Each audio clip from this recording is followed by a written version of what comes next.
Chapter 1. I woke up from the dream again, and what I saw was not the imagined underworld. Instead, it was the vintage calendar on the wall and my youthful, vibrant body. It is now May 1960. I have been reborn, 2 years after graduating from university, on the 5th day after William Lin and I got our marriage certificate. The first thing I did after my rebirth was to find the unit leader and apply to be transferred to work at the computing center. Director Wang was clearly taken aback by my actions. Helen, are you sure? You just got married not long ago. Why do you want to apply to such a secretive institution? And if I were to start over, my will would be stronger than anyone else's. I have decided to lead. So let me go. The country lacks talent in this area, and it is precisely when I am needed. I am speaking the truth. At this time, there are not many mathematics students across the country, and my application is sure to be approved. After praising me a few times, the leader accepted my application and, before parting, did not forget to subtly inquire about my family situation. I know he is wary of my husband. That man, who holds a high position locally, is also the source of my lifelong nightmare, William. Once again, I am about to escape from him. As long as I am transferred to the computing center, I can join the team building our country and head collectively to the northwest to accomplish a significant task. 2 years from today, the first giant weapon of the motherland will successfully explode on this land, and with this achievement, I will obtain enough leverage to completely break free from William's control. The second thing I did after my rebirth was to bring gifts to the military family compound and knock on my in-laws' door. The gears of history began to turn. The one who opened the door was a young man with an angry face. That was my new husband. William, why are you causing such a ruckus? Zoe's workplace has called me to complain. Here we go again. The same old drama as in my past life. My cousin Zoe accidentally took my wedding shoes when she came to stay at my house, and I had to ask her to return them. After a phone call from my cousin, my husband, who was busy with work, actually took leave from the military district to come back and forced me to apologize to Zoe. In my past life, I was unwilling to accept it. After finding evidence of Zoe's lies, I thought I had cleared up the misunderstanding, but the outcome was that I ended up raising their illegitimate child for a lifetime, only to face a fate of being abused by caregivers in my old age. In this life, I will no longer argue. I just want to distance myself from them. William's gaze was cold and piercing, as if he wanted to see right through me. You have embarrassed the Lin family with this matter. You must apologize to her in front of everyone at her workplace. My response was unusually calm. All right, I will apologize to him. Once again, William's words pierced my heart like a knife. I recalled our past, where it seemed there were traces of Zoe everywhere. Helen, your cousin has it tough too. Let's just give the pork to her. Why are you so inconsiderate? You should learn from Zoe, who is independent and self-reliant. She is the model of a modern woman. There are many such words, and I still can't let go. I remember them all. In fact, it doesn't matter who is better between her and me. William's attitude was already very clear at this point. It's ridiculous that I couldn't see through it at the time. Chapter 2. I calmly accepted William's proposal. He was surprised and looked at me with a questioning gaze. I knew he was wondering if my understanding meant there was some trick behind it. I confidently stated my request. I will agree to this matter. I will go to Zoe's workplace to apologize, but you must also agree to one thing for me. The man let out a cold laugh. Making you apologize is to make amends for your mistake. But since you have a request to make, I can listen. In this manner, he treated me not like a wife, but like a subordinate who had made a mistake. I wasn't trying to prove anything. I directly stated my request. Let's postpone our wedding. I've had some changes at work and need to move out. William furrowed his brow. Helen, what are you causing a scene about this time? I gently shook my head, my right fingernails nearly breaking the skin of my palm. I'm not causing a scene. It's just that given our current state, having a wedding is indeed not suitable. We need a little time to calm down and reflect on things. Having said that, I ignored his astonished gaze and walked straight towards my in-laws. Mom and Dad,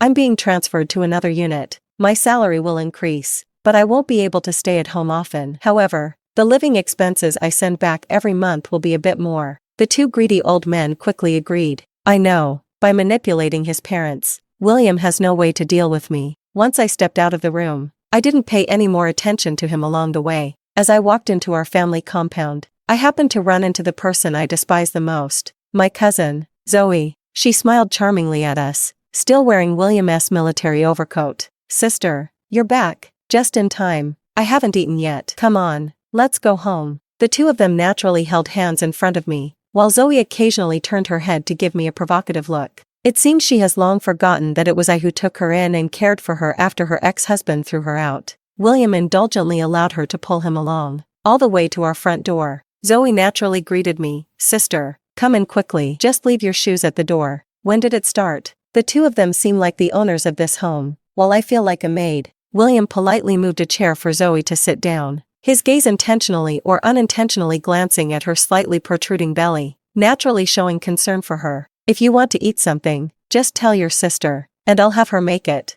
I coldly interrupted the romantic exchange between the two. "William, I'm moving into the unit dormitory tonight. I'm here to pack my things, and it's a bit rushed. If you really care about Zoe, then why not cook for her yourself? The order to join the computing center should come down immediately. Before that, I really can't stand them for even a moment." William's expression darkened. "How long are you going to make a scene? First, you don't hold the wedding, and then you suddenly want to move away. What's wrong with asking you to cook a meal?" Zoe had tears in her eyes, feeling wronged as she took off the military overcoat she was wearing. "Cousin, it's all my fault for causing the conflict between you and your husband. Actually, this piece of clothing is not what you think it is." I had no interest in caring about the clothes and her performance, leaving William to comfort her alone. And then I went inside to get my own cup, toothbrush, and enamel basin, and the few pieces of clothing. Just as I was about to leave, I was stopped by two people. "Cousin." Zoe was behind me, tears welling up in her eyes, as if she truly felt guilty inside. William let out a sigh. "I can explain the clothing issue. It was given to Zoe by me. It's cold in winter, and she doesn't have a job, so I gave her my old coat. It's cold in winter. This seems like a good reason, but now that I'm about to move out, it's also winter, and William hasn't even noticed that my cotton coat has been patched up several times." I ignored them, turned around to push open the door and leave, but was suddenly pulled back by William. "Helen, are you in such a hurry to leave because you're afraid I'll find out what you've been doing behind my back?" I gave a self-deprecating smile. "Behind your back?" "Yes, in my past life, Zoe often privately complained to William that I bullied her behind her back. This might give you the wrong impression, but I care about Zoe, also because she is your sister, a woman who divorced and faced misfortune, and is now pregnant. You need to understand me. It was the same in my past life." Speaking words of concern for me, and then because of one sentence from Zoe, throwing me into the worst nursing home. William was once my lover, but he is also the one who drove the sharpest thorn into my heart. The caregiver who abused me in my past life said she had received permission from the person who sent me here. "Do as you wish. I have accumulated enough disappointment. It is time to leave." I pulled my luggage and left without looking back, breaking free from the two people who wanted to keep me. There is still a bed reserved for me in the dormitory, and coincidentally, a female colleague is on the night shift tonight. "Lily, I'm here to cover a few night shifts with you." After briefly greeting her, I placed my luggage down and prepared to rest. Suddenly, the roar of a car came from outside the door. In this day and age, not many people own cars, and at night,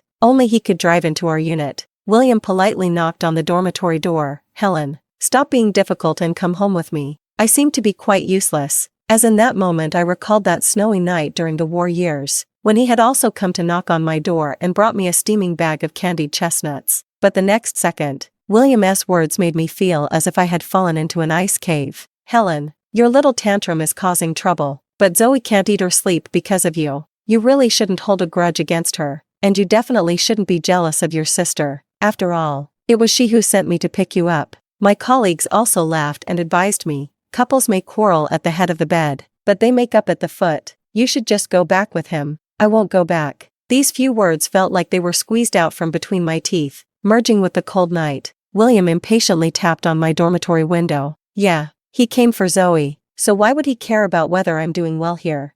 After a while, a faint female voice came from outside the door. "Cousin, female, let's talk about this properly when we get home. It's all my fault for bringing this up." Zoe, deliberately wearing a thin cotton jacket, appeared in front of me with tear-streaked cheeks. She intended to throw herself at me, but I sidestepped and, unexpectedly, a living person fell to the ground. How ridiculous. The person who didn't slip while walking in the snowy outdoors just had an accident inside the house. Chapter 3. William immediately panicked. His eyes filled with hatred as he looked at me. Zoe fell hard this time, immediately bleeding from her lower body. After letting out a cry of brother-in-law with her pale face, she weakly collapsed into William's arms. Lily was also stunned by this sudden turn of events. William stared wide-eyed. hurriedly carrying Zoe outside, and before leaving, he threw out a line, "If anything happens to Zoe this time, I will never forgive you for the rest of my life." The dormitory was silent, and after a while, Lily finally murmured softly, "Didn't she fall by herself?" As a fellow woman, Lily instantly cast a sympathetic glance at me, awkwardly scratching her head. "I'm sorry, Helen. I didn't know your family was in this situation. I just pushed you to go home earlier. How about this? You can stay as long as you want. I have night shifts this week, so I'll keep you company." The unnameable bitterness surged in my heart as I looked at Lily, forcing a reluctant smile. "Thank you. She is my colleague of only 1 year, while William is my husband of 8 years. At night, I lay on the Iron Army cot, feeling the pocket watch in my hand by the light of the moon. This was the first gift he gave me, his first precious trophy, with our photo specially pasted inside. Back then, everyone was poor, yet he braved the gunfire in support of the external war, hiding the treasured pocket watch in his chest and bringing it back to me. At that time, I was still in school and couldn't sleep for nights because of him. The first thing William did after coming back to life was to put his medal and this watch around my neck. At the award ceremony, he proudly announced to everyone that Helen was William's future wife and also a future college student, and that he would one day earn the most stripes on that medal and come to marry me in a military truck. In his youth, he was sincere and passionate, willing to propose again and again without getting tired, and he was also willing to wait for me to return after my studies. When exactly did it change? This pocket watch has long stopped working, so my tears falling on it won't damage it. The order for reassignment was quickly issued, and in a week, I will be transferred to work at the computing center. I counted the days and chose a Monday to buy some fruit to visit Zoe. It's not that I'm worried about her health, I just hope they won't create any more trouble before my official transfer. In the single-occupancy sick room, I could see from the doorway the jarring scene of William happily pressing his ear to Zoe's belly to listen to the heartbeat. There are still 2 nurses whispering in the corridor. This woman is quite capable. She was already married and had been a mother, yet she is about to rise to the status of an officer's family just by having a child. This is Zoe's past. She indeed had a child before, but it was with someone outside, which led to her being rejected by her ex-husband. After bringing her back, I gained some understanding. Unfortunately, even if I said all this, William would only think I was jealous of Zoe. I stood outside the door, feeling somewhat awkward, unsure whether I should go in and disturb them, but just looking at William's expression, Zoe should be safe with her child. "Sonny, you have to be good in mommy's belly from now on." Zoe gently talked to the child in her belly, and William also called it that name. This was the name he once gave to our child. He said the child represented hope, just like the first ray of sunlight in the morning. At that time, he smiled gently and pretended to be domineering, deciding that our first child must be named Sonny. I think I should go now, but in the sick room, Zoe suddenly called out to me, "Cousin, female, I knew you would come to see me. You're not angry with me anymore, right?"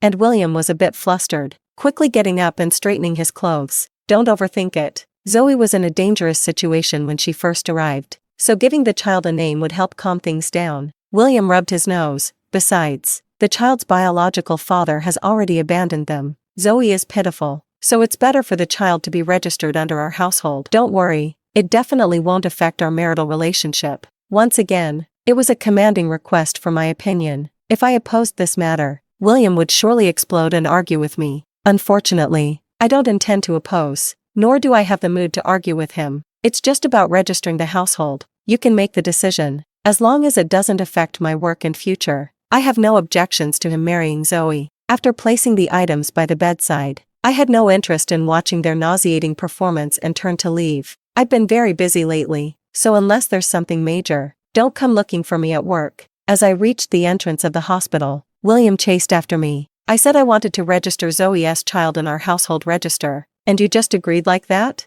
I didn't say anything, just looked at him coldly. William answered to himself, "You're not still angry about having to apologize to Zoe and their unit, are you? But the problem is everyone saw it. You forced her to take off her shoes in front of so many people during the freezing winter. This is simply abuse." I didn't force her to take off her shoes. She insisted on taking them off in public, saying there was a spare pair in the office, but I couldn't be bothered to explain. For William, none of this mattered. "I have no objections. I think your decision is right." "All right. I've been working very hard lately, so please don't disturb me." William suddenly grabbed me and gently tested the temperature of my forehead with his lips. Such an intimate gesture made me momentarily lose my senses. He had done the same when I had a severe cold in the past. At that time, a contagious disease was sweeping the nation, and he said he wasn't afraid of me. If he couldn't be by my side to take care of me, he would rather feel my pain. I quickly ran through all the formulas I had learned in my life in my mind, but I couldn't figure out why the William who once loved me so deeply had changed into this. The familiar voice echoed in my ears, as if I were a teenager again, with William whispering sweet nothings of love in my ear during those days. Don't let work pressure get too overwhelming. We are husband and wife, after all, one entity. If you're tired, you can rely on me. The memories in my mind were instantly wiped away, and I immediately woke up, pushing him away. How am I supposed to rely on you? Go apologize to Zoe, then turn around and cook for you, and raise her child? William changed his expression, clearly a bit embarrassed and angry. First of all, as my wife, it's your duty to take care of our family life. Secondly, as Zoe's cousin, it's also your duty to take care of her, especially since Zoe's child is just registered under our household and won't be left for us to raise. Hearing those words made me feel sick. I took a few steps back to keep my distance from him. All right, there's no point in saying more. I won't oppose your decision any longer. I'm heading back to the office now. I have a few things to take care of. Chapter 4. After returning to the office, I happened to find that a testing machine had malfunctioned, so I took the new colleague and we kept troubleshooting. After finishing my work, the sky was already dark. I returned to the dormitory, and a foul smell rushed straight to my head. It's William, holding a lunchbox in his hand. You were so busy that you didn't even have time to eat. I got a meal at the military canteen and have been keeping it warm for you. It hasn't cooled down yet. The lunchbox was opened, and the dishes inside were indeed very good, with a variety of meat and vegetables, but without exception, they all had garlic added. My face turned pale, and a nauseous feeling surged up my throat, making me unable to hold back, and I started to gag. Lily, who was on the night shift, was startled. Helen, you can't be. I waved my hand. No, don't get me wrong. Ugh, I just felt like throwing up when I smelled the garlic. Unable to endure the smell in the room, I rushed outside. After a bout of vomiting, I turned to look at William, whose face had turned dark. How could I not remember that you would vomit at the smell of garlic? I understand the meaning of his expression. It's actually quite interesting that after so many years of dating and so many days of marriage, William has never touched me. The time he took off for Zoe was actually the most we had seen each other since getting married. Even on our wedding night, he received an urgent order and left in a hurry, so of course he would be nervous and angry, because he subconsciously suspected that I was also someone who changes partners frequently. He began to question me. When was the last time you had your period? I just find all of this extremely ridiculous. His gaze on me was like that of an interrogator, and during the days he was away, I worked, did house chores, and took care of his parents. Now he subtly demands that I prove myself, prove that I haven't gone out to find another man. I went straight back to the dormitory, casually throwing away the lunchbox he brought. Compared to garlic, being in the same room with William is even more nauseating. 2 days later, at the entrance of the office, I once again saw someone lurking here. It was William. Now he has a scruffy beard, deep-set eyes, and his eyeballs are filled with red veins, showing no trace of dignity. I was unexpectedly caught by him and taken all the way to the Military District General Hospital. Then came the numbness of blood draws, stethoscopes, and tests, until I was pushed through a hidden small door, where a cold, sterile bed had a tray on it, and on the tray lay a pair of duckbill forceps. Is he really going to test my purity in this way? In what humiliating posture should I prove my chastity to a man who has already betrayed me? I went crazy in the gynecological examination room, throwing all the medical instruments on the floor. William apologized for me and then led me out the door. In the car, we sat in silence, looking at each other. After a while, William wearily spoke up. I noticed you've been tired lately, so I just helped you schedule a comprehensive physical examination. As for that department, I'm not too clear about women's issues. Sorry, actually, I calmed down too. Just now a head nurse told me William was only helping me arrange the checkup. I just don't understand why he would do this. Is it because of our ridiculous marital feelings? No one spoke, and William let out a sigh, going back inside for a moment, and when he came out, he had a bag in his hand. This is the medicine the doctor prescribed for you. Take it. I silently accepted his kindness. Thank you. How much are these? Let me know later, and I will pay you back. William helplessly said, Helen, we are husband and wife. So he knew we were husband and wife. I tightened my grip on the hem of my clothes again, then let go. We are husband and wife, so I thank you for your concern. William wearily leaned against the car seat, as if he had a lot to say but was hesitant. Helen, there are some things you really need to understand about me. I am doing this for your own good. If it were the young William, he wouldn't have needed to say this. I would understand that he meant well. And this is also a paradox, because the young William could never have put me in such an embarrassing situation. He offered to drive me back to the office, and I didn't refuse. We stopped and started along the way. We had already explored the scenery during our romantic period. Now, sitting in the car and looking at it, it feels even more dull. As we were about to get out of the car, he rubbed his brow. Helen, I discussed it with the leaders at Zoe's unit. It's just a small matter, and it would be quite awkward for you to apologize in public. Just admitting your mistake in front of their leaders and Zoe herself will suffice. He was quite attentive, making me pay for non-existent mistakes while seemingly considering my feelings, making all the decisions on his own. I got out of the car directly. Thank you for the ride. You can handle the apology as you see fit. I have already learned that the grand plan of the computing center has begun, and on my first day being transferred there, I will follow the main troops to the northwest. By then, the country will help me assume a new identity, and I won't need to apologize to anyone at all. After just a few steps, William rolled down the car window and leaned out. Helen, once you've finished apologizing, we'll hold the wedding, and when Zoe's baby arrives, we'll be just as good as before. The noise got a bit louder, drawing the attention of a few colleagues passing by who couldn't help but glance over. I didn't look back and walked straight in. On the second to last day before leaving, the last thing I wanted to encounter was the unexpected trouble that finally arrived. When the young man from the guard office hurriedly came to find me, I was in the middle of handing over my work to my colleagues. Helen, hurry and take a look. Your in-laws have fallen and are in the hospital, insisting on seeing you. Such things never happened in my previous life. Why did the old couple suddenly have a problem? As soon as I reached the door, a bad feeling washed over me. I was almost carried onto the military vehicle by two guards. At a glance, I suddenly understood the situation. This isn't about my in-laws having an accident. It's clearly about Zoe having an accident, right? Military vehicles accompanied by guards. What a grand display. As I was escorted to Zoe's hospital room, I felt like a wretched prisoner, but I didn't even know what I had done. It was still my William who questioned me and provided an answer. Helen, how could you do something like this? His voice was filled with worry and anger, and there were several scattered medicine bottles on the floor, some of which I recognized, while others I did not. It turns out that Zoe almost had a flat tire again, and the pills and the medicine she often takes were tampered with. Just a couple of days ago, this man was whispering sweet nothings in my ear, saying we were husband and wife. Now that his beloved has a problem, I am the first one he suspects. My heart has long since stopped bleeding. It is almost drained dry. Chapter 5. I pale and retort to him. What makes you think it's me? Just like in the last life, every time I retorted him, why is it that I am the one who harms, the one who is jealous, and the one who should be understanding?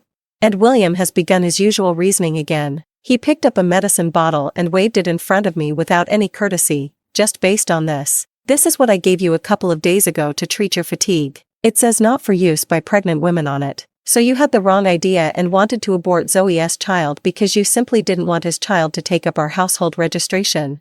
So you pretended to come see Zoe, but in reality, you secretly replaced all her medication for the pregnancy with this. I didn't. I closed my weary eyes. I don't want to hear your excuses, William said coldly. I only believe in facts and evidence. The doctor found the medicine and the drugs. This is evidence. You secretly replaced Zoe's medicine. This is a fact. I wanted to say that I didn't take the medicine off the car that day at all, but looking at his furious expression, I felt that explaining myself back and forth was too tragic. Explaining is useless. I've tried countless times, haven't I? William believes in the few words of Zoe, whom he has known for only half a year, to the extent that he would fabricate a storyline to supplement those few words. The man at this moment was like a raging beast, ready to tear my neck apart at any moment. I clearly promised you, the wedding, the military vehicle, everything you wanted, I fulfilled. I also said Zoe's child would not affect our relationship. Why won't you let her go? What do you really want? What more do you want? Just say it. I was shaken so hard by his grip on my shoulders that it hurt, like a scarecrow swaying in the wind. I opened my mouth awkwardly. I didn't do this. William, let's get a divorce. He suddenly let go of me, and I fell to the ground without support. Divorce? It's not that easy. Let me tell you. If something happens to Zoe today, you won't be able to get out of this door. Moments later, the nurse's report broke the heavy atmosphere. Report. The patient's condition is now good. Both mother and child are safe. Fortunately, the dosage was not excessive, and they have been rescued. The fetus has stabilized as well. Both he and I breathed a sigh of relief. Great. Zoe is fine. My career won't be delayed. And William has also returned to reason, trying to find a topic to talk to me about. I spoke first. What I just said still stands. Perhaps we are not suitable for each other. You should pack your things and prepare for divorce. I will do my best to cooperate. Since I could leave early, I will let them be. Counting down to the last day, I and William processed our divorce certificate. I didn't expect him to use his privileges to handle the paperwork so quickly. In order to expedite Zoe's rise, he prepared the materials just a day later, still as impulsive as ever, just like the time I went to the station to pick him up. Before the door even opened, he couldn't wait and jumped down from the window to hug me. At 3 a.m. on January 15th,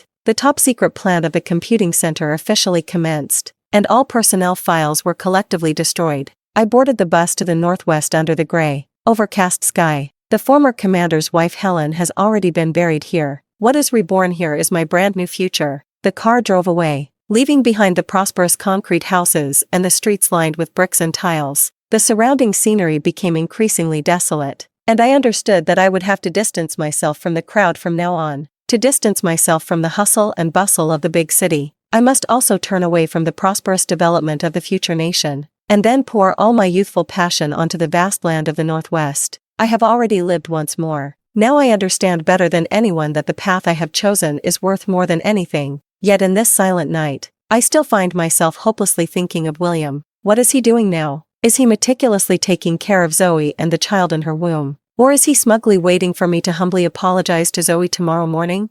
It's a pity that these things have nothing to do with me anymore. The journey is long, and in a daze, I seem to have had a dream. It was a frantic search for my William, who was entangled with my leaders and colleagues, holding a medicine bottle and evidence of complaints. William did not wait for Zoe at Helen's workplace, so he discovered the truth of the matter, thinking that the woman who once loved him to the core had simply run away in sadness. So this man went so far as to report to the workplace, willing to ruin his wife's future, just to force her to apologize to Zoe. Amidst the noise, someone couldn't stand it any longer. It was Lily, who had shared a room with me just a few days ago. She calmly grasped William's wrist and pushed him out. Lin, Commander, you said Helen abused her cousin, but all the evidence and materials were written by you. You said Helen publicly humiliated Zoe, but look at Zoe's workplace. Who is willing to come forward to speak for her? Lily's voice was powerful and resonant. If I speak incorrectly, you can report me, but I must say, Helen has been diligently working at the office these days and has had no time to mistreat or harm her cousin. I have seen all of this with my own eyes. Right. Another person stood up to speak for Helen. This time it was a new guy from the communications room. Helen has even stayed at her post while sick, living at the office without moving. So if you say the medicine in your hand was swapped by Helen, then where did she hide the replaced medicine? No one in the entire office has ever seen her holding any medicine. More and more people surrounded William, and for a moment, it felt like they were at odds with the soldiers he brought. Please investigate everything clearly before making a decision. We will not cover up any issues, but as the commander, you must also be reasonable. That voice belongs to Director Wang. With so many resolute yet gentle faces guarding Helen, what more could I possibly be dissatisfied with? Waking up from a hazy slumber, the scene before my eyes was particularly vivid. A strong feeling surged within me. Perhaps everything that just happened was not a dream, but rather something truly occurring at this moment with William. Chapter 6. In City F, William was particularly anxious as he couldn't find Helen. He listened with a sullen face to the report from the guard beneath him. Report, Commander. We really couldn't find Helen Comrade's whereabouts. We've already used your authority to check her unit, and now both the person and the files have disappeared. Disappeared? William's heart tightened, a sense of unprecedented helplessness spreading from his heart to his limbs. Are you saying that a perfectly fine person has disappeared? How could that happen? William sat in the army office, feeling lost and dejected, and soon received a notification from the guard office asking him to take a phone call. On the phone, William's superior scolded him thoroughly, accusing him of abusing his authority and making a fuss over personal matters. It seems Helen is determined to leave him. William seems to have lost something, a heart that once burned with love for himself. But life must go on. Now William still has Zoe by his side. He suddenly wanted to do things the way Helen once took care of him, so he made a pot of soup and brought it to the military hospital to see Zoe. But just as he reached the door of the sick room, A strange female voice rang out. Child, you really are something. Just putting on a show would have been enough. Why did you actually dare to take that medicine? What if you hurt the precious grandchild in your belly? This is an elderly middle-aged woman. William clearly heard Zoe calling her mom. Isn't Zoe an orphan? With a puzzled heart, William chose not to disturb them further and continued to listen. My cousin, female, is so ungrateful. If I don't use some tough measures, how can I force her to leave? Don't worry, Mom. I know what I'm doing. Everything is fine, isn't it? Inside the door, Zoe was smug, while outside, William had a cold expression, as if he had been doused with a bucket of cold water from head to toe. It turns out I was like a fool, being deceived by others from beginning to end. Zoe was chatting and laughing with the middle-aged woman when she turned her head and happened to see William standing at the door like a grim reaper. Brother-in-law, how did you come here? Previously, Helen had mentioned Zoe to him many times, but she had ignored it herself, only because Zoe looked more pitiful and wronged. But what did he do? Because of Zoe's pity and grievance, he has been wronging his beloved partner, trampling on her sincere heart. William held back his anger, slowly closing his eyes and said, when you were kicked out of your home and wandered the streets, it was your sister who brought you back and took care of you, yet you went to such lengths to frame her. Ignoring Zoe's panic and explanations, William's tone was unusually cold. I don't want to hear your explanations. After the child is born, I will provide you with enough living expenses, so please do not interfere in our married life anymore. Husband and wife? William let out a bitter laugh, only to remember that he had already divorced Helen, and now they were in the relationship of ex-husband and ex-wife. Zoe's eyes were filled with tears, crying hysterically, as if she were about to faint at any moment. She said she couldn't live without William. It was truly ironic. He had previously said the same cruel words to Helen, yet he had never witnessed such a scene. William left the hospital with red-rimmed eyes, unsure whether he was angry or sad. The military district family quarters, the home that Helen and William once shared, had already been thoroughly searched by William. Helen left nothing behind, not even herself, disappearing completely from this home. He searched for Helen like a blind man yearning for light, frantically using all his connections. Sometimes the friendly units receiving calls would report to the military district, and then William would get scolded by his superior. Finally, after enduring for half a year, the big shots in the military district could no longer stand it and assigned a new mission to William. In principle, we cannot disclose confidential information to you, but you will also be assigned to protect national secret projects. So we can tell you that Helen is currently in the Northwest. Northwest? In William's heart, it suddenly became clear. No wonder he had exhausted all his strength yet could not uncover Helen's news. This is a top-secret mission of national importance. Before being assigned, William indeed had no authority. A heart pulled by both national responsibility and personal desire swayed along with the military vehicle, all the way to the desolate area of the desert. The conditions here are harsh, with endless Gobi sands. The secretly constructed factories and laboratories are all underground. The troops stationed outside usually do not have contact with the members of the computing group, only responsible for day and night patrols. I have been here for half a year, and the mysteries of mathematics and the intricacies of mechanical formulas often cause our work to come to a standstill. At this moment, I deeply regret the decision I made in my previous life to be a housewife. If my past self had dedicated more time to studying mathematics, at least I could contribute more to the data group with the memories of the future. The research room is not quiet. The sound of mechanical computers being tapped, the rustling of paper and pen, and even the sound of an abacus can be heard. Here, the only embellishment in my monotonous life is that person, a refined and easygoing man, my direct superior, Elias. In the past 6 months, he was the only one who could occasionally conjure a few flowers from the cacti in this vast, endless desert to cheer me up. I followed him to survey the instruments. This is the most dangerous work for the expert group, as severe radiation could take a person's life at any moment, and as luck would have it, I witnessed Elias falling right in front of me. The instruments from Group 4 were very far from the laboratory, and I could only calmly put on my protective suit and drag Elias out, then shout loudly for help to anyone nearby. Please save him, no matter what. My hands and feet are cold, but I drag Elias's body, unwilling to slack off for even a moment. Perhaps it's because I don't want to give up his charming smile with his eyes curved like crescent moons. Or perhaps it's because I don't want to give up the cactus flowers he would stuff into my arms every time a set of data was cracked. The only sound echoing in the air is my own voice. Large drops of sweat gradually blurred my vision. It seems there is a distant yet powerful male voice responding to me, but I no longer have the strength. That voice is getting closer and more urgent. Helen, is that you? It sounds a bit familiar. It seems to be William's voice. I laughed at myself for having hallucinations before fainting. William is enjoying a wonderful family of 3 in the city. By this date, Zoe should be giving birth soon. How could he possibly appear in this desolate desert? In the final moment before I fell, a warm and solid arm caught my body. I used my last bit of strength to prop my eyelids open, gazing at him through blurred tears. It's William. Separated by 300 kilometers and 6 months and 8 days, I saw him once again. Chapter 7. Seeing the person I have longed for day and night, William's heart almost leaped out of his throat. He had never seen such a fragile Helen. The usually strong and resolute Helen lay pale in his arms, her face marked by the harshness of the terrible weather. William didn't dare to waste a second, running wildly with his beloved in his arms, stumbling several times over the sand. The military doctors and the medical team from the expert group rushed over upon hearing the news, and began to treat Helen and Elias. William's voice trembled slightly. What happened to her? What exactly happened to Helen?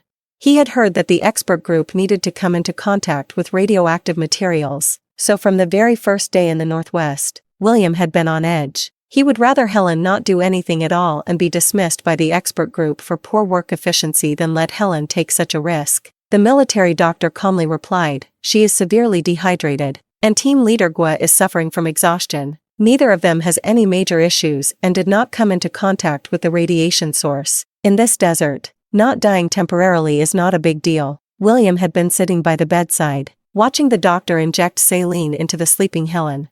On another bed, Elias was in better condition. He woke up first and politely urged William to leave. "Commander, this seems a bit impolite." William looked at Elias with some displeasure. It was this pretty boy who had caused Helen to drag him along until she was dehydrated. William coldly said, "She is my beloved." Elias paused for a moment, then as if recalling something, returned William a refined yet imposing smile. "I remember hearing from Helen that she got divorced. So strictly speaking, she should be your ex-wife, not your wife. You two should now be in a state of no relation within the organization." William let out a cold laugh. "What does that have to do with you?"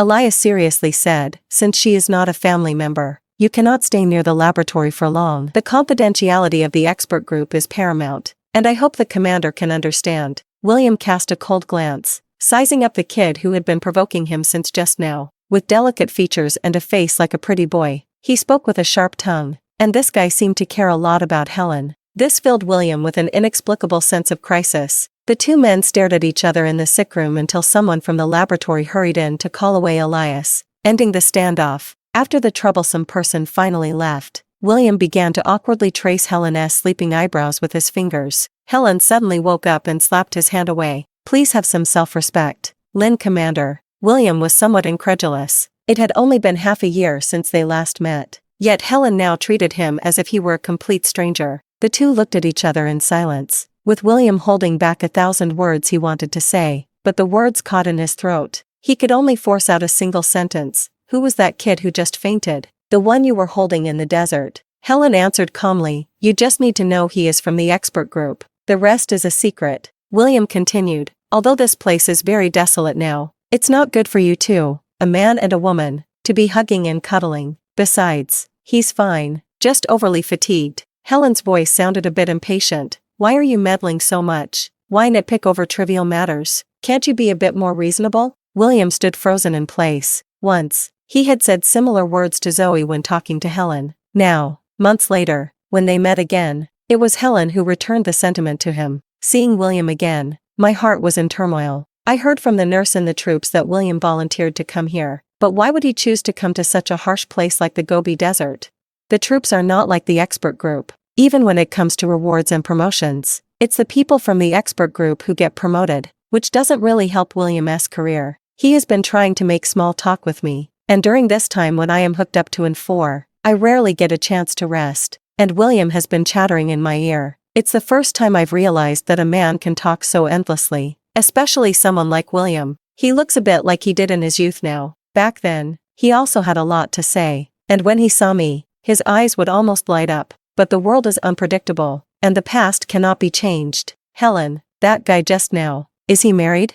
William had been tentatively inquiring about Elias's news, seemingly trying to gauge my attitude towards Elias. It turns out he also has moments of such anxiety and unease. I used to think that the lofty Commander Lin would go through life calmly and composed, issuing orders to others from a moral high ground. I find what he said somewhat annoying. William, can you be a bit more understanding? Not to mention that we are already divorced. Even if we weren't, it is only right for me to take care of Elias's comrades. If you don't have this level of awareness, then you should just roll your report back home. William was momentarily stunned, his face displaying an expression of disbelief. Then came disappointment, sadness, and a sense of helplessness. Someone pushed the door open. It was Elias, who looked out of breath. Helen, you were severely dehydrated just now, so I asked the comrade in charge of the cafeteria to make you a bowl of brown sugar eggs. Drink it while it's hot. I took the lunchbox, feeling warm inside, and couldn't help but ask, thank you, but where did you get the brown sugar?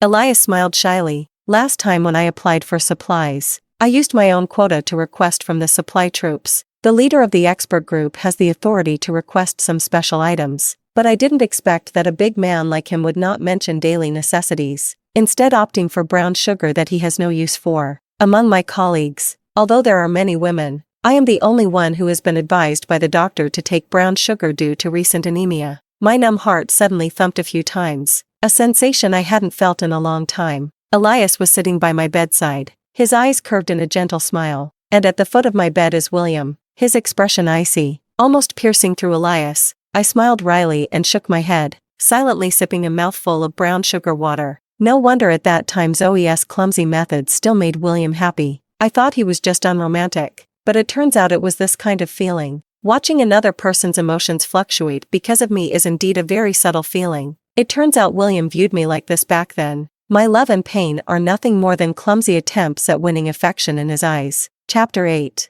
William's heart felt as if it had been struck by a heavy blow. The person he thought about day and night sat quietly in front of him, drinking the supplements sent by another man, yet not even sparing a glance for himself. Helen finished the brown sugar eggs in small bites, shyly thanking Elias. William suddenly remembered that his troops had the right to go out and buy supplies, and he quickly began to curry favor. Helen, if you need it, I can also get you brown sugar, and even ginseng. Helen's tone was completely unlike the gentle one she used with Elias. No need, Commander Lin. I remember you taught me before that one must adhere to principles. Why is it that you no longer wish to abide by them yourself? Whether William is truly a wayward son returning or simply being foolish, these little tricks can be completely ignored in Helen's eyes. The smile on Elias's face, who was watching from the side, became even more apparent. Nice to meet you, Commander Lin. If it weren't for Helen's introduction, I wouldn't even know your name. Yunlu is right. We should just stick to our respective duties. William's throat felt dry. He desperately wanted to explain something to Helen, but he felt powerless. The pain and hurt from the past, each one is real, no matter how much William regrets. It cannot be changed. Helen suddenly asked him, Zoe is about to give birth, right? Why did you inexplicably come here instead of going back to take care of her? What are you trying to gain by being so attentive to me? A faint cold smile appeared at the corner of Helen's mouth. Or is it that I didn't apologize to Zoe, and that's why you feel uncomfortable in your heart, coming all this way to confront me? William was eager to explain. It's not like that, Helen. You misunderstood. It was just a moment of impulse on my part. Helen looked at him without any emotion. You acted on impulse? You want me to give up my future to bring back your illegitimate child? The biggest secret in his heart was so bluntly exposed by Helen that William's mind went blank. Beside them, Elias was still fanning the flames. TSK. This issue of lifestyle is unacceptable. No wonder Helen says your ideological awareness is lacking. Commander Lin, you should first take care of your own matters. Helen, I swear, I never intended to be with her. William was filled with deep remorse. His heart felt like it was caught in a meat grinder, aching and bleeding profusely. It was an accident when it happened. I was drunk and mistook her for you. Later, out of guilt, I truly never, ever thought about ruining the relationship between us. A man does not easily shed tears. William, a big, burly man, actually cried in front of Helen. Helen didn't say anything more. She had known it would be like this. It was just that hearing these words explained by William made it all the more ridiculous. An accident. A casually mentioned accident. William unexpectedly became the victim in this relationship. How ridiculous. Helen had no mind to listen to his ramblings. After finishing the 4-drip, she simply left with a casual remark. I still need to go back to work. Instead, Elias pretended to comfort William, patting him on the shoulder. Lin, Why bother? Let the past be the past. Just take care of your current family. Helen also needs to start a new life. People must part ways amicably. William looked at him coldly. A new life? Are you talking about yourself?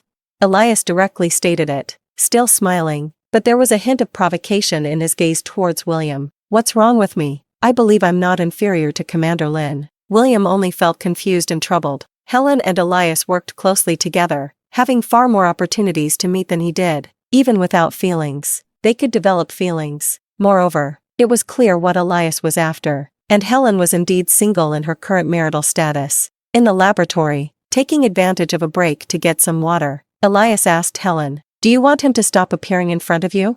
Helen blew on the tea leaves in the enamel cup and took a sip of water. "There's no need. His authority outside isn't low. This is a tough job, and he can be recalled at any time, while you might be reported for abusing your power." Elias added some hot water for her, his tone a bit cheerful. "Can I take this to mean that you care about me?"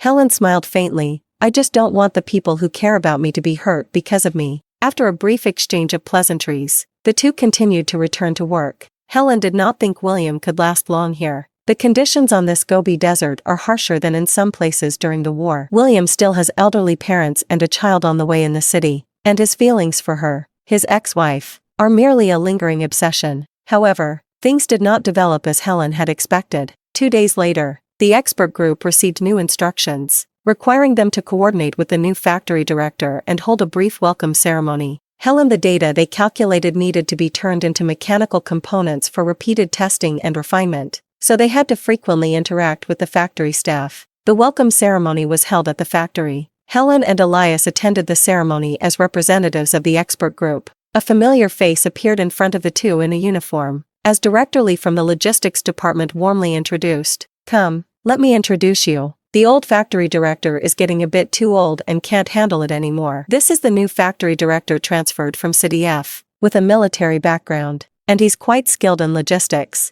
William politely shook hands with his new colleagues. Helen didn't give him any face and disdainfully pulled her hand away. Director Lee played the peacemaker. "Oh, come on, Helen, there's no need to be so formal. The new factory director is also from City F. You two are fellow townsfolk. Who knows, you might even have relatives in common. He does have some skills, managing to get a foothold in the Northwest." Helen squinted her eyes at William, who had changed into a uniform. He seemed to be adapting just fine. William was used to this kind of life. Usually, he was the commander, and everywhere he went, everyone had to show him respect, so he wouldn't care if he made Helen uncomfortable now. The workers in the factory and others all turned their gazes toward Helen, many of them waiting for the welcome party to end so they could eat. As a representative of the expert group, "I warmly welcome Lin Factory Director's arrival. Why don't we sit down and chat?"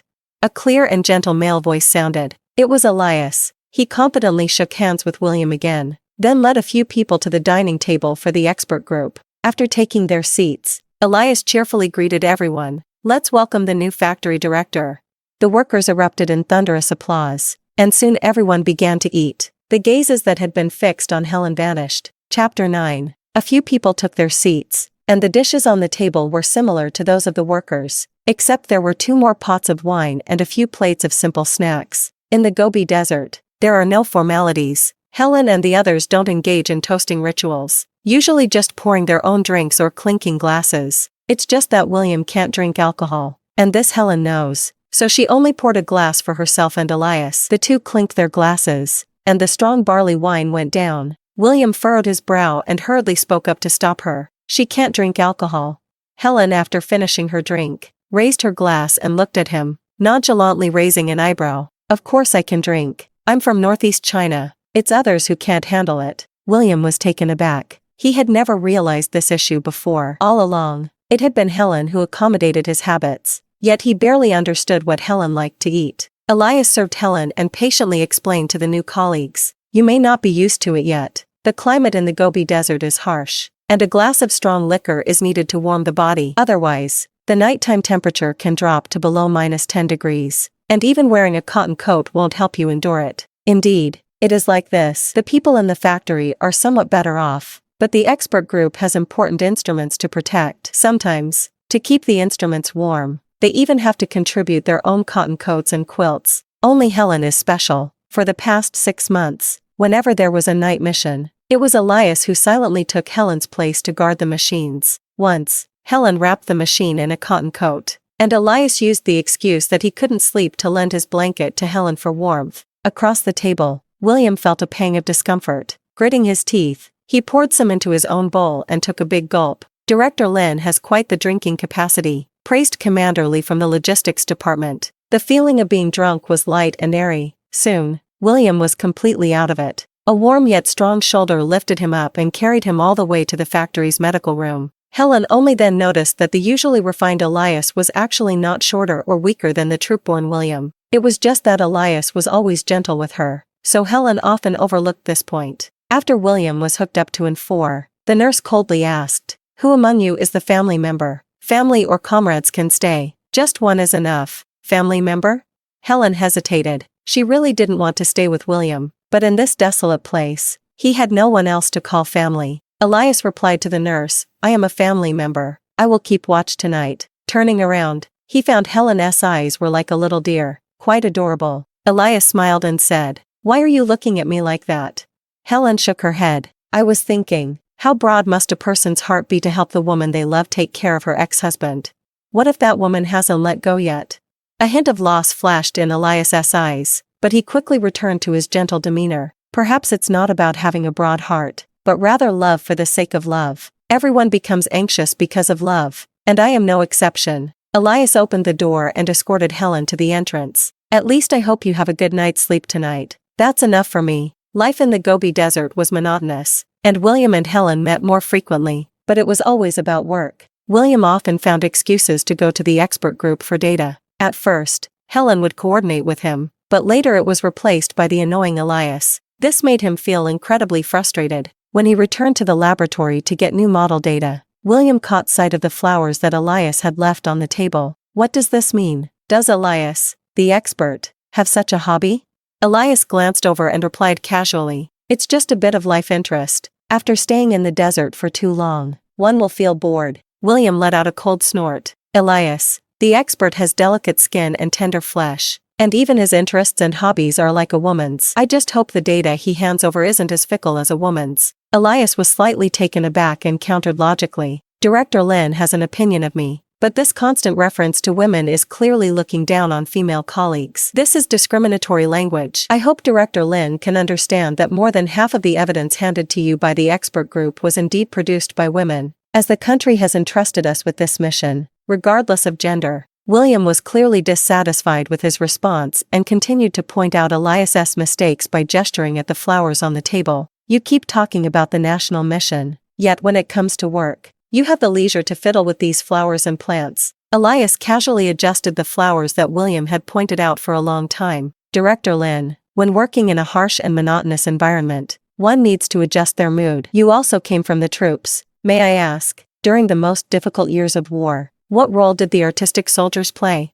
William was momentarily at a loss for words. This person, Elias, was well-read, and almost every time they argued, William would end up at a disadvantage, but he still felt a bit unconvinced, always thinking about finding something he had that Elias did not. Forget it, forget it. If you love to fuss, then go ahead and fuss over your flowers and plants." William couldn't be bothered to argue with him, scratched his head, grabbed the data, and turned to leave. As he reached the corner, Helen brushed past him. William stopped, his gaze following Helen all the way to Elias. The brilliantly blooming cactus flower was made into a delicate basket shape. Helen happily took it, smelled it, and then placed it on her desk. William was frozen in place. How long had it been since he had seen that expression on Helen's face?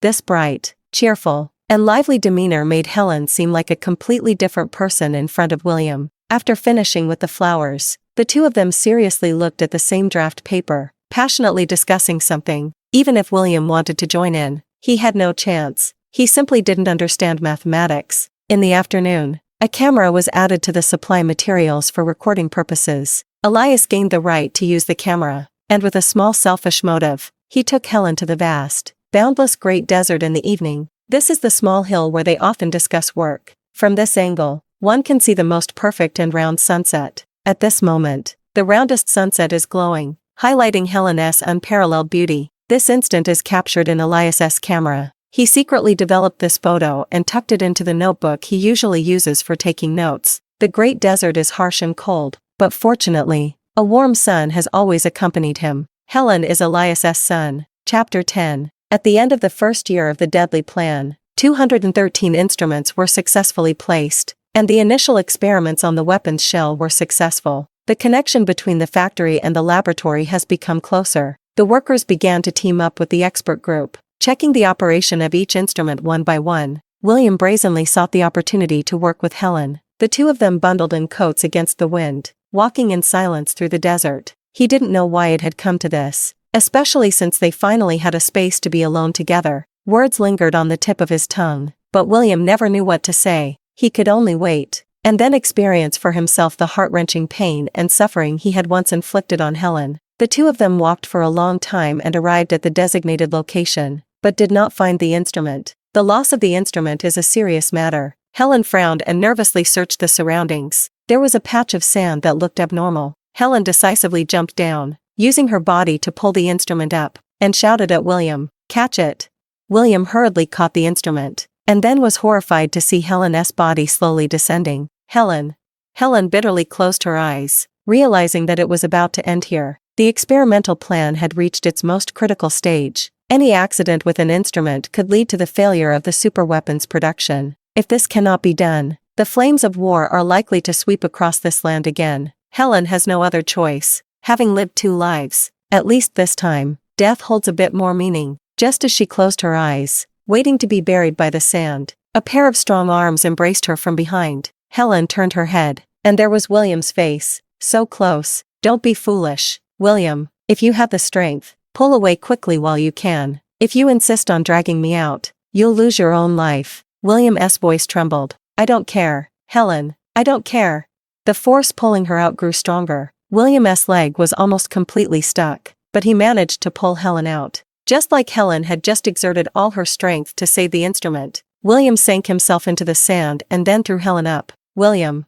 Helen turned back anxiously, watching William sink little by little. William let out a bitter smile, looking at Helen, finally feeling a sense of relief. Helen gritted her teeth, fiddled with something on the instrument, then removed the broken, discarded wires above, tying them into 2 strands and wrapping them around William's upper body. On the other end of the electric wire, a large cactus was firmly tied up. After doing all this, Helen turned to William and said, "I just sent an emergency distress signal. Someone should arrive by midnight or early morning. This cactus is enough to support you until help arrives, and we can't go anywhere right now." William looked at Helen with an anxious expression. "Helen, you really don't have to worry about me." Helen plopped down on the sand, keeping a safe distance from the quicksand pile. "Stop being overly sentimental, say less, and wait for rescue. If the time comes and I haven't arrived, I will leave on my own." William gazed affectionately at Helen, slowly uttering a word. "Okay." Time passed second by second. William felt the sand beneath his feet continuously shifting,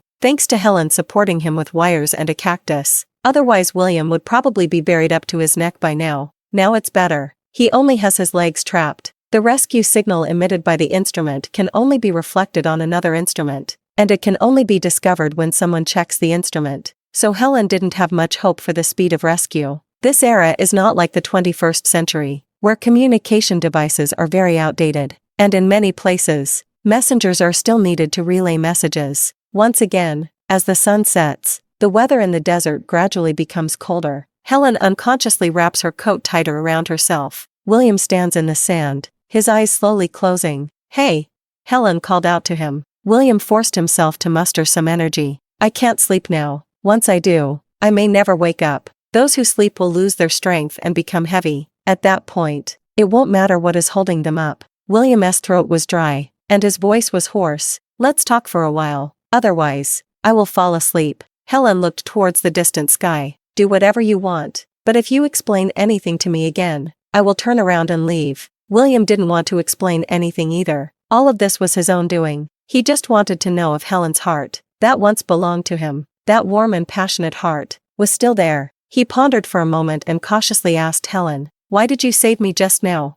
Helen coldly replied, "I'm not good at self-pity. Saving your life is to repay the favor of you saving me, and also because after my companion's accident, I have to deal with the aftermath." which is very troublesome. So saving you is the same as saving the instrument. But the instrument is much more important than you, so I would never risk my life to save you. Helen turned her head, calmly looking at William. So tonight it's up to you. I'll only accompany you until the sand covers our necks. Thank you. William looked up at the deep blue starry sky in the desert. Maybe having you with me for the last night is enough. The temperature was dropping, the cold wind biting, and both of their faces were marked with fine scratches from the sand blown by the strong wind. Helen's hands and feet had long since gone numb from the cold. She rubbed her hands together while huddling in place, waiting. It was already night, and neither of them had brought a flashlight. Leaving now would be tantamount to suicide. Helen, even if I want to walk away alone, I must at least wait until the sun rises. When she was shivering from the cold, a cotton coat fell from the sky and covered her. Helen quickly turned around, only to find William was steadily sinking down. William, are you crazy? To give her this coat. William actually untied the life-saving rope from his body. However, the expression on William's face was not one of panic. Instead, he quietly and seriously looked at Helen's silhouette in the night. Helen, we don't know when help will arrive. At this temperature, even if we both manage to survive, we will lose heat and end up freezing our hands and feet. Helen shivered as she tightened her coat around her. The faint sound of sand rubbing against itself slowly engulfing William. He really has gone mad, Helen thought. For some reason, the usually emotionally stable Helen suddenly felt the urge to cry uncontrollably. In the desert where the cold wind howled, Helen wrapped herself in 2 layers of cotton coats. Tears mixed with sand slowly falling down, and William had long since lost the strength to speak, closing his eyes and waiting for fate to arrive. Chapter 11. A beam of incandescent light from a flashlight illuminated the two of them. Helen looked up with tear-filled eyes. The second male lead's gentle gaze was filled with concern. The rescue came much faster than she had imagined, because the second male lead had calculated the location of the distress signal at the first moment. He knew today was Helen's day to check the instruments, so he didn't dare to delay for even a second, directly abandoning the main group and making his way here. Stepping carefully, Helen remained silent, just watching him sob, and pointed with her finger at the sinking William. Elias looked at the 2 layers of cotton coat wrapped around her and instantly understood what was going on. When rescuing someone from quicksand, there is a technique. Instantly fill the void beneath the quicksand with an object of the same volume, and you can push the person out by inserting it directly from above. This technique is quite obscure. Only Elias, who has a keen interest in physics, knows about it. He gently wiped away Helen's tears. Don't panic. We'll solve this together. Just cooperate with me. Helen felt a part of her heart instantly filled, as the earlier panic and helplessness materialized into warmth at that moment. Elias also noticed the large cactus on one side and walked over to give it a hard slap. The size of this thing is about the same, but the root system is too strong. Helen, you should dig down from the backside, about the width of a palm, find its roots, and then break 1 or 2. Helen did as he said and indeed felt the roots of the cactus, while Elias simply drew a few points above the cactus and then forcibly pulled it out with his bare hands. The huge cactus was slanted into the depression of the quicksand, successfully prying William out. The two hurriedly dragged the unconscious William out, then embraced each other as if they had survived a disaster. Elias gently patted Helen on the back, comforting her. Thanks to you for breaking its roots just now, otherwise I would have been helpless on my own. Helen, thank you for saving this instrument, and also to Lin, the factory director. This is my way of thanking you on behalf of the entire expert group, Elias seriously said in her ear. Of course, I also thank you for being alive and well. This is my personal way of thanking you. Helen, unwilling to let go, leaned on Elias's shoulder and said softly, besides gratitude, is there anything else to say? Elias's heartbeat, muffled by the thick cotton coat, gently and powerfully conveyed to Helen. Yes, there were many things to say before coming here, so much that the draft paper in the laboratory couldn't hold it all. But after seeing you alive and well, those words instantly lost their color. Helen smiled through her tears. You, a science student, how did you become so smooth-tongued? Elias chuckled softly, warming Helen's frozen red ears with his hands. I wasn't good at saying these things either, until someone appeared, making me think every day, aside from work, about how to convey my feelings to another person, which is why I read a lot of literary works. Helen wiped her tears. Today was probably the most embarrassing moment of her life, as she had never cried like this since she grew up. Back then, because of Zoe, even when feeling wronged, I never cried in front of others, but today, for some reason, when Helen was panicking and nervous, she wanted to cry. Now that she has survived the ordeal, she still wants to cry. Elias patiently wiped her tears over and over again, while also taking off the cotton coat that belonged to William from Zoe and draping his own over Helen. William was still in a coma. Elias put a cotton coat on him. The rescue team finally arrived. In the medical room, the diagnosis results for the two of them came out. The skin has some frostbite, minor abrasions, and otherwise there are no issues.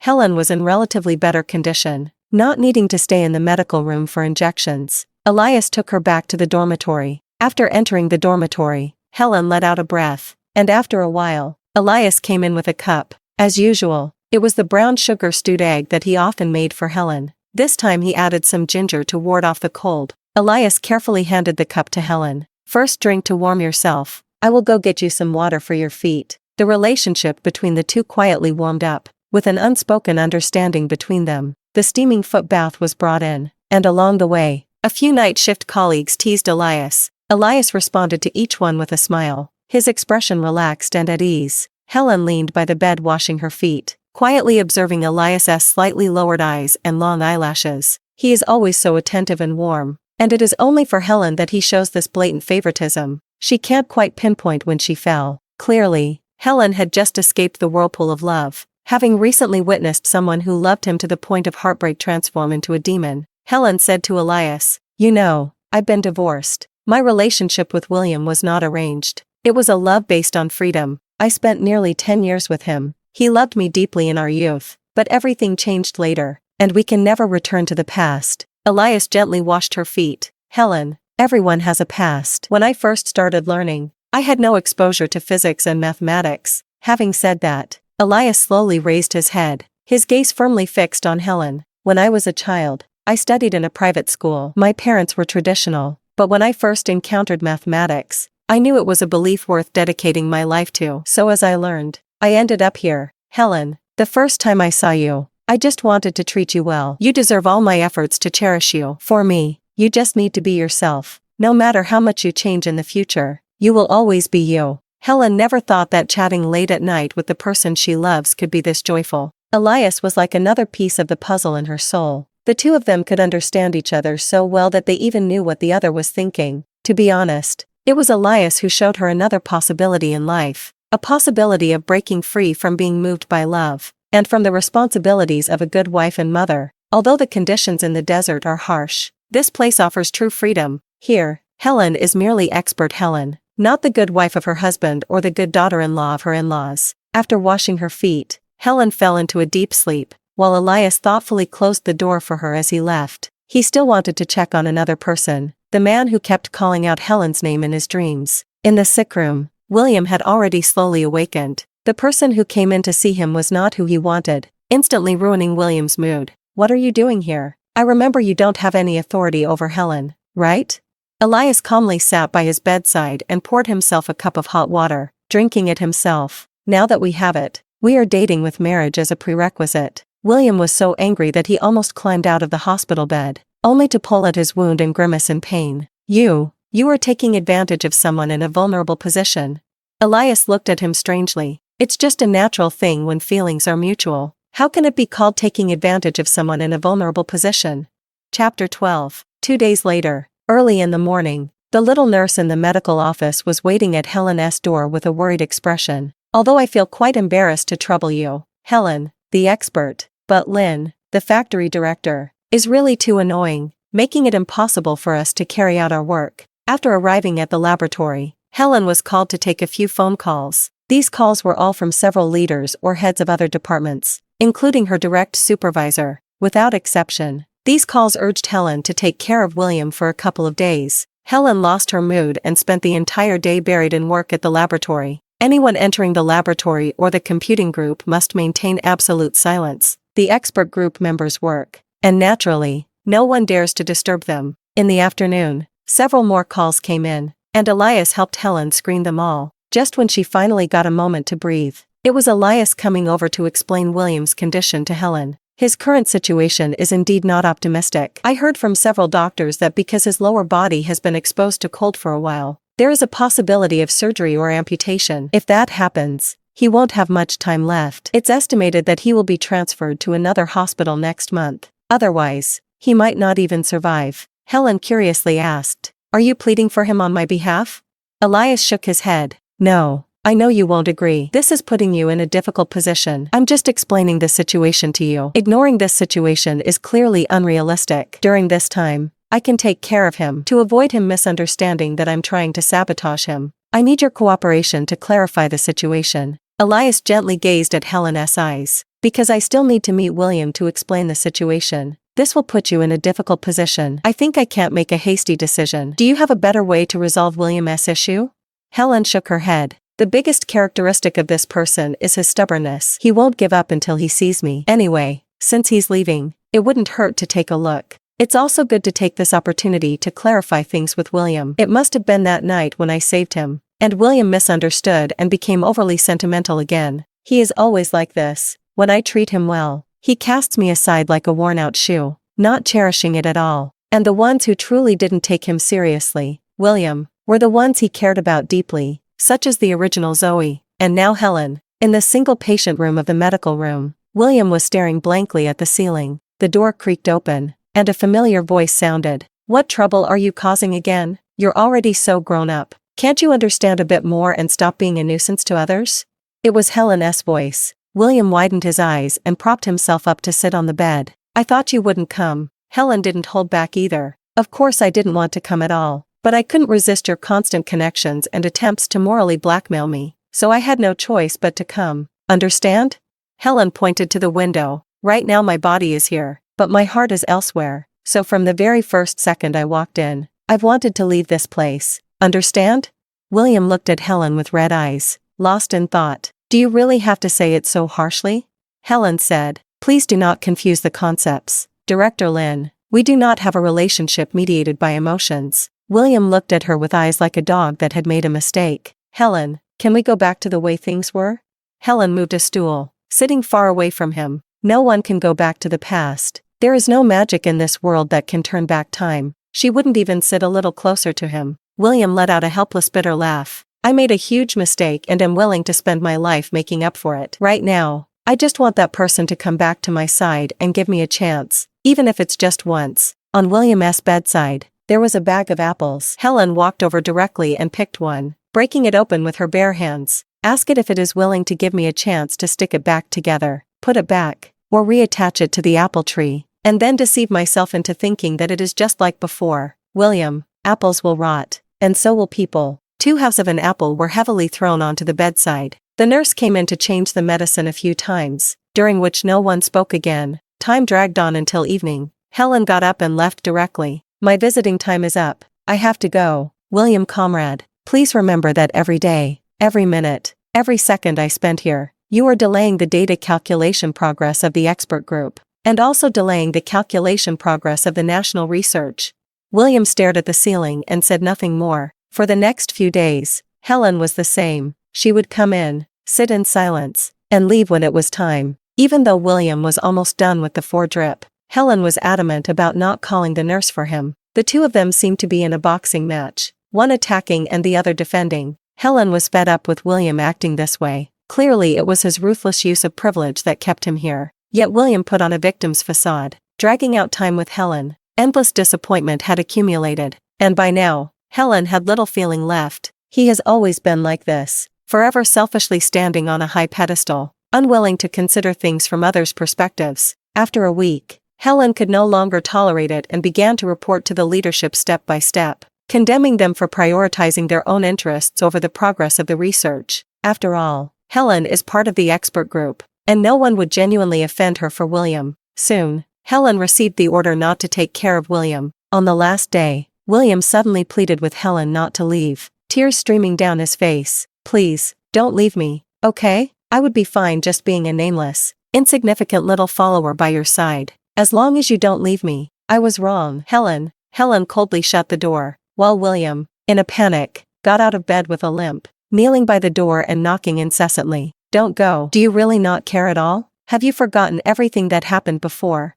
The sound of knocking drew the attention of the nurse and the doctors, but only Helen walked on without looking back. Striding forward, William cried uncontrollably, collapsing to the ground in despair. Even during the nights just a few days ago when he was on the brink of death, he had never felt this desperate inside. Perhaps this time he really had lost Helen for good. Chapter 13. The medical experts brought in from outside conducted a consultation on William's leg. The good news is that amputation is not necessary, and he doesn't need to be transferred. A minor surgery will suffice. The bad news is that Helen and Elias are officially together now, and the organization has promised them approval as long as the mission is completed. During his recovery in the medical office, every time William heard such news, it felt as if his heart was being sliced by a dull knife. In the second year of the secret plan, all instruments have been set up, and the basic formula calculations are complete. The following year is when the factory and the military are busy with fervor, an important experimental phase, and everyone feels the tension in their hearts. Helen and Elias are so busy that they have no time for romance. Although they eat and live together every day, they merely exchange glances before diving back into the ocean of mathematics. Only Elias's unwavering cactus flower serves as a reminder of the love between the two. The testing of the shell components for the first phase is complete. That evening, the expert group and the factory held a small celebration banquet. But who would have known that early the next morning, 2 guards suddenly came to the factory and took William away from the base.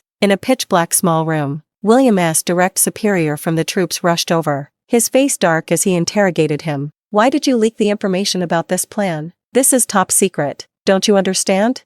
William was bewildered by the question. "Leak it? I didn't leak anything." Since applying to be transferred to the Northwest, he had been immersed in the desert every day. Even if he wanted to leak information, he had no channels to do so. The boss, with a dark expression, snorted coldly and slammed a newspaper down harshly in front of William. "Still being stubborn here? Take a look at the good things you've done."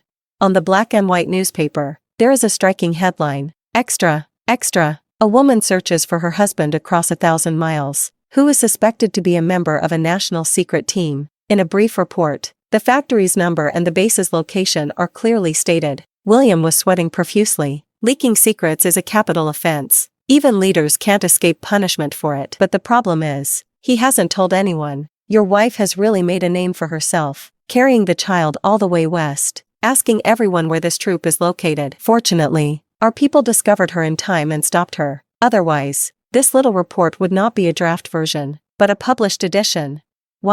His wife has already divorced him. William suddenly looked up, remembering another woman at home, Zoe.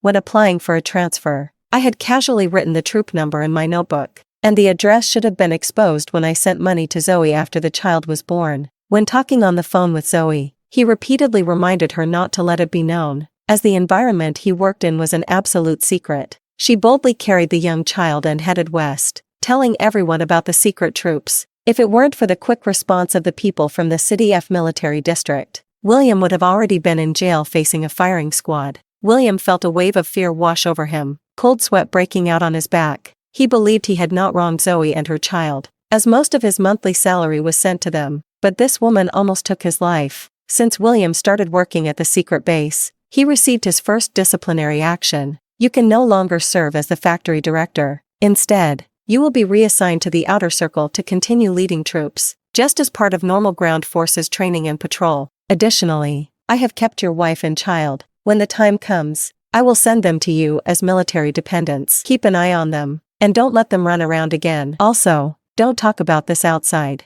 After the interrogation, William wearily leaned on the small table. Before leaving last time, he had looked at him with disdain. What a fool, to give up such a good wife before, and now end up with this kind of person. You'll have a hard time in the future. No need to wait for the future. Right now, William is already feeling it. Halfway through the second year of the secret plan's implementation, the factory changed its director again, and William was officially transferred out. Outside the camp of the ground forces, a young woman holding a child got off a rumbling military vehicle. It was Zoe. William led the 2 women, looking displeased, into the family tent specially set up for them by the station troops. Zoe looked worn and pitiful, cradling a crying baby in her arms, and as soon as she entered, she started wiping her tears. "Brother-in-law, we've caused you trouble, but with you gone, the house feels so empty, and as a woman alone, I'm quite scared." William turned dark-faced. "Is this the reason? This woman is wandering around with a baby in her arms for such a reason. Does she even have a brain?" But for the sake of the child, William still didn't lose his temper. "All the daily necessities are here. You can take care of them. If there's nothing important, don't come looking for me, and definitely don't provoke the guards and soldiers here. Even I have to be polite to them." The woman sobbed. Watching the man leave with a look of grievance in her eyes, William let out a sigh of relief, rubbed his temples, and continued practicing his moves. He hadn't seen Helen in a long time. Every day here felt numb. I wonder how Helen is doing. Whether she is busy calculating data or has a bit of free time? Will Elias once again meticulously serve her brown sugar water? But all of this seems to have nothing to do with William anymore. Zoe, who got to stay by William as she wished, was not as understanding as she had initially pretended to be. This woman, aside from having a slight blood relation, is not at all like Helen in any other aspect. Every day, she either cries incessantly or makes unreasonable demands, throwing tantrums if she hears even a few words of criticism, sometimes even crying deliberately in front of others, making it seem as if William is bullying her. Thanks to her, William's life in the ground forces went from boring to chaotic in an instant. This chaotic life lasted for over a month, and the ground forces welcomed 2 unexpected guests. The secret weapon is about to be prepared for a test explosion, and the expert group sent 2 representatives to discuss the troop deployment with William. I don't know if it was intentional to make William uncomfortable, but it just so happened that these 2 representatives were Elias and Helen. As soon as Helen arrived, she noticed the oddly prominent tent in the camp. Elias was also a bit curious. What is that tent doing outside? Is it a temporary kitchen? The guard escorting them answered honestly, it's our commander's family tent. His wife and children live inside. Helen's expression froze. Zoe. To actually have the audacity to come here and even manage to have William stay with her. Those 2 really are a match made in heaven. Chapter 14. When reporting work in the office, William's gaze lingered on Helen. Helen was used to such looks, but it didn't stop her from feeling disgusted. After finishing her report, she left Elias and William to discuss in the office while she stepped outside for some fresh air. As expected, Helen happened to run into Zoe holding a child in the yard. Cousin, female, what are you doing here? I'm sorry, I should have avoided this. Helen's tone was completely flat. You should avoid this. Everything here is confidential work. If you, as a naive family member, don't know to step back, it could implicate your family. Zoe wore a face full of defiance, deliberately waving the child in front of Helen. Cousin, how can you casually curse others? My family is still alive, including him, making it just right, one big and one small. Helen let out a scoff and directly got to the point. That's not right. Wasn't there a bigger one before? Did you eat the one in front? And are you sure this is William's? It doesn't quite look like him to me. A series of words struck directly at Zoe's heart. She could actually be sure that this child was definitely not William's. It was just that she saw the months passing and could hardly hide it anymore. So she got her brother-in-law drunk, intending to take action. But who would have thought that William had such a poor tolerance for alcohol that he just collapsed right there? Helen could see from Zoe's expression that she had already guessed most of it. However, she planned to kindly keep this secret for Zoe and let William discover it himself later. For now, let William wear this hat. Zoe was unwilling to back down and was about to retort when a guard hurriedly rushed in to deliver the news. Helen expert, you should go take a look. Elias and the commander are inexplicably fighting, and no one can pull them apart. What's going on? Even though Helen had lived 2 lifetimes, she had never heard of such a situation. She was too lazy to deal with Zoe and quickly got up, striding towards the office to check on the situation from the past 2 years. Inside the office, a computing expert and a high-ranking military officer were engaged in a fierce fight. Moreover, the military-born man William surprisingly held his own against Elias, who was just a scholar. Both of their faces and bodies were marked, looking as if they had put in a lot of effort and were seriously fighting. Several little guards stepped forward to try to break it up, but not a single one could pull it apart. Helen walked in and shouted directly, "Enough, what are you fighting for? Are you 2 children?" The 2 of them paused slightly in their struggle, yet still did not separate, each gripping the other's elbow in a test of strength. Helen walked straight up and slapped William's hand twice, pulling the 2 apart. He looked at Elias's bruised arm with some pain and shouted at William, "Are you crazy? Why are you twisting him? Don't you know these days are the final moments of calculation? What will he do when he can't pick up a pen then?" William stood there as if struck by lightning, silently covering his bleeding forehead with his right hand. In fact, his injuries were worse than Elias's. It's a pity that Helen didn't even spare him a glance from beginning to end. Just now, she had unhesitatingly pried his hand open and brazenly pulled the splint. It no longer matters who wins or loses in this struggle, because the outcome is already quite evident. Helen held Elias's hand, and the 2 walked silently out of the military camp gate. The truck that came to pick them up stopped at the door, and this time Helen chose to sit in the truck bed. and Elias followed her in. As the vehicle started, Helen suddenly asked, "Why did you provoke him for no reason?" Elias was taken aback for half a second, touched his injured arm, and smiled blissfully. "How did you know I was the one who started it? According to common sense, you shouldn't suspect that clueless young man, right?" Helen also chuckled. If it were someone else, they would definitely be the first to suspect him. But after spending so many years with him, I truly understand this person too well. Although he has a bad temper, is stubborn, and looks down on others. However, precisely because he is so arrogant, he rarely gets into fights, because if he strikes first, it would be undignified, and he wouldn't be able to criticize others from a position of superiority. Elias pressed his lips together. "I see. It seems you were just being biased in your judgment." Helen was amused by his silly expression, still smiling despite being hurt. "What are you talking about? Helping your own people doesn't count as bias. If I were to help him deal with you, that would be truly foolish." A pair of warm hands covered Helen's hand. "Helen, thank you for your steadfast choice of me." Such straightforward words made Helen feel a bit embarrassed. "Every time you say something like this, I find it both cheesy and polite, and I don't know how to respond." Elias's smile was sincere, his beautiful gentle eyes seriously gazing at Helen. "Then let's not comment. Save it for next time, when it comes to mind again. No rush." The car lifted off the ground,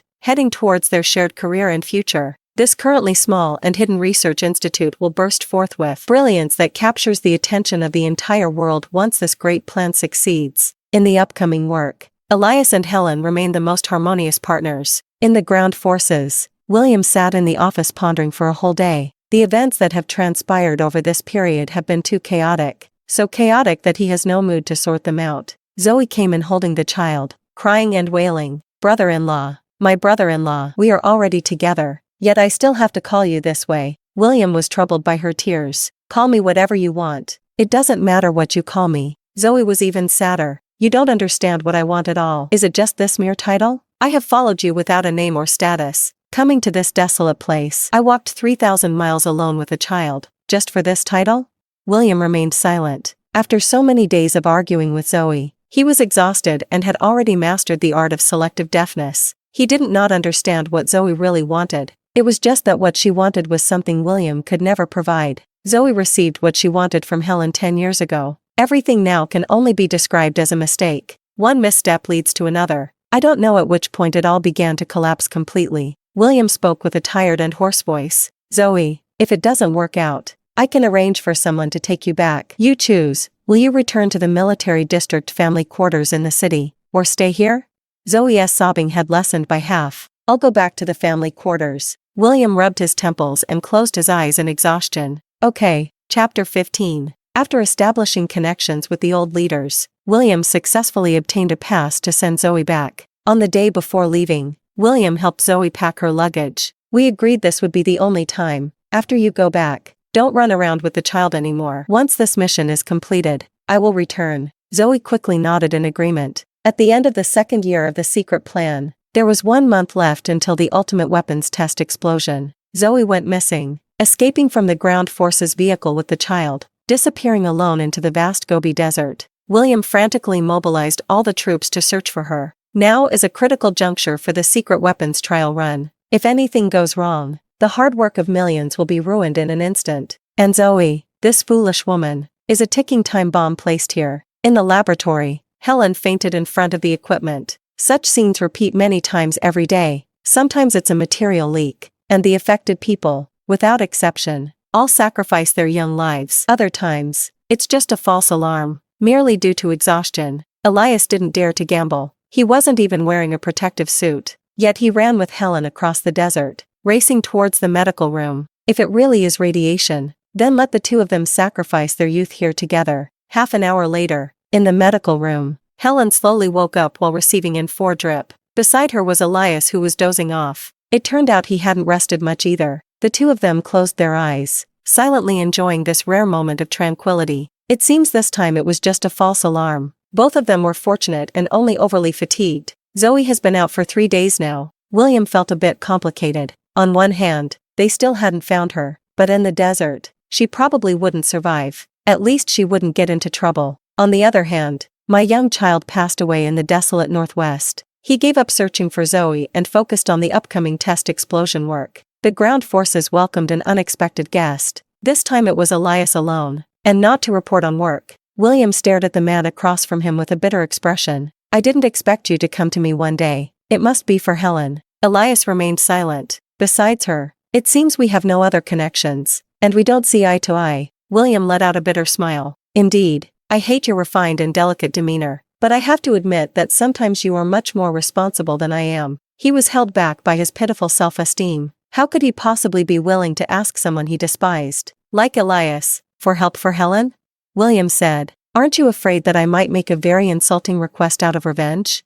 Elias shook his head. Whether it's insulting or not is subjective, but the fact is that Helen needs plasma to survive. As long as I can get it for her, I will go to any lengths and be willing to bear all consequences. A trace of mixed pain and despair flashed across William's face. She only has a few days left to live. Elias seemed somewhat perplexed. It seems you misunderstood. It's not radiation. She has been anemic, and her symptoms have worsened recently due to overexertion. She would be fine after a blood transfusion, but our expert group can't even gather a single unit of type A blood. The factory workers have been working underground for years, and their blood tests are all disqualified. So, I'd like to ask you to check with the troops if there are any healthy individuals with type A blood. This should count as the only good news William has heard in recent days. You should know that ever since Helen moved into the medical room and hasn't come out for a few days, the whole base has been saying she was infected, but it turns out she just has anemia. Not bad, not bad. William let out a sigh of relief, then turned to Elias and showed off his strong, muscular arms. My blood type is the right one. Previously, Helen had an injury, and I was the one who gave her a transfusion. I heard that having someone who has donated blood before donate again helps the recovery process, so just take mine. Elias was a bit surprised. Did you really agree to that? He thought that with William's character, he would at least make some other demands, not to mention asking Elias to return Helen to him. At the very least he should request that Helen spend a few more days with him. William let out a bitter smile. In the past, I was stubborn and foolish. Go ahead and draw, but don't tell her it was my blood that was drawn. I'm afraid it will upset Helen. Elias nodded and said a serious thank you. William also earnestly called out Elias's name. I really have no right to say anything about her, but I still want to warn you, kid, if you dare to repeat the path I walked, even if I have to crawl out of my grave, I will make sure you end up in the underworld. Elias smiled with relief and turned to close the door. I have noted down the commander's guidance. In fact, he had never been afraid of William because, from a certain moment on, Helen's heart had already become very resolute. In the medical room, the life-saving blood plasma was quickly delivered. Helen once again woke up groggily, realizing that her 4 bag had been replaced with a different style. And this time, she felt much stronger after waking up. While working, he took the time to keep watch over his Elias, who was clearly exhausted, sitting straight at the head of the bed, dozing off like a statue. Elias's long eyelashes, like butterfly wings, covered the dark circles he had brewed up. Helen felt a warmth in her heart. Even though the great desert is harsh and cold, having such a confidant is enough. 3 days before the ultimate weapons test explosion, another person went missing. This time it was William. The ground forces have already sent someone to search, and other units have been notified as well. But the schedule for the experiment cannot be delayed, so Helen and Elias continued with their work. It's just that during the rare moments of leisure, Helen would ask a question. His disappearance this time is too strange. When you went to the ground forces last time, did you see his family? Elias thought for a moment and shook his head. I have no impression at all. I heard that his family went missing earlier. Thinking about it, being missing in the desert for so many days, it's likely to be bad news. Helen silently took a sip of hot water and called Elias to prepare for the final debugging work. Let's go. Maybe on the last day of the experiment, they will show up. A prophecy fulfilled. At the countdown of the ultimate weapon, 321, someone saw William and Zoe. However, some say it was a misjudgment. These two probably disappeared in some corner, and in such a vast desert, they must have long been in grave danger. Only Elias knows that person wasn't lying, because he saw it too. He saw William and Zoe appear in the danger zone, and then vanish in an instant when the ultimate weapon landed, leaving not even a trace of ash. Thus, they silently dispersed in this desert, as if they had never been here. Chapter 16. William was pulled into the back compartment when he got onto the military vehicle. The missing Zoe looked fierce, holding a knife to his throat. Don't tell anyone. Drive me back to the city yourself. Hurry up, or I'll kill you and your kid. Zoe. William looked incredulously at the baby. who was gasping for breath in the corner. Even a tiger doesn't eat its cubs. With your cruel demeanor, do you still resemble a mother? Zoe had long lost her once pitiful appearance, now showing nothing but greed and malice. Stop talking nonsense. If I had known, I wouldn't have let you, this useless piece of trash, have a child. You had a good officer's position but chose to come to this godforsaken place to be a nobody, and your salary is barely enough. Are you expecting us to live on the wind from the northwest? William was still trying to reason with her. Zoe, the money I gave you is just a bit less compared to my salary in the city, but even this amount is definitely a high salary in the entire city F. But little did he know Zoe was not listening at all. She was just insisting that he drive her to the city or give her money to go out by herself. The period of being watched and monitored had already driven Zoe to her limits. Her uneducated, foolish brain truly believed that William had been sent here as a punishment, completely unaware of what a secret mission meant. Since William has been demoted and is of no use, she no longer needs to pretend. William looked at the once gentle and lovely Zoe with disbelief, now seeing her in this malicious state. The words Helen had warned him about kept flashing back in his mind. I took in my cousin out of familial duty, but she is not an easy person. William, I hope you do not get too close to her and always maintain a proper distance between men and women. Do not interfere with arranging work for my cousin. I will still find a way to send her back to the countryside. William, I really am not jealous of Zoe. You need to think rationally about this. A woman with an unclear past is not worth trusting. What did he do back then? It seems he argued with Helen and stubbornly pushed her further away. Now, the consequences are self-inflicted. William let Zoe's sharp knife rest against his neck. He could not meet any of her demands. In just a few days, there would be a test explosion, and he was boldly driving out of the base, facing execution the moment he stepped outside. Finally, after wearing Zoe out, William knocked her unconscious and prepared to take her and the child back. But who would have known that in the blink of an eye? When the car reached the entrance of the troops, Zoe was gone again. This time he was relatively lucky. Someone said they saw Zoe's figure in the factory, and the workers were also searching. William was quite familiar with the factory and began to explore room by room. On the last day, William found her, already having cut the wires of the remote terminal. Zoe, William gasped. You crazy woman. Zoe was indeed a bit mad. She didn't understand that the high branch she had finally climbed onto had even defeated her usually outstanding cousin. But why? Why? In the end, would this man rather endure a hard life in the desolate northwest than turn back to find her? Where did she fall short in serving him? So she decided to sabotage, to destroy the career that William and Helen had fought for. As long as those were gone, her brother-in-law would still come back to love her. In the end, for the countless hearts and for this land to no longer ignite with war, William dragged that crazy woman to the scene and manually took up the control line. After a blinding flash of white light, the experiment was a complete success. All data was correct and will serve as the foundational formula. Permanently activated, Helen's 2.5 years of dedication finally paid off at this moment. The thousands present cheered with joy, and Elias produced the ring he had long prepared. A small piece of gold ingot passed down in his family, which Elias melted himself to create a ring for Zoe. Amidst the cheers of the crowd, Elias gently lifted Helen and personally placed the ring on her finger. Although it may be a bit hasty, will you allow me to spend the rest of my life with you, my lovely mathematician? Ms. Helen?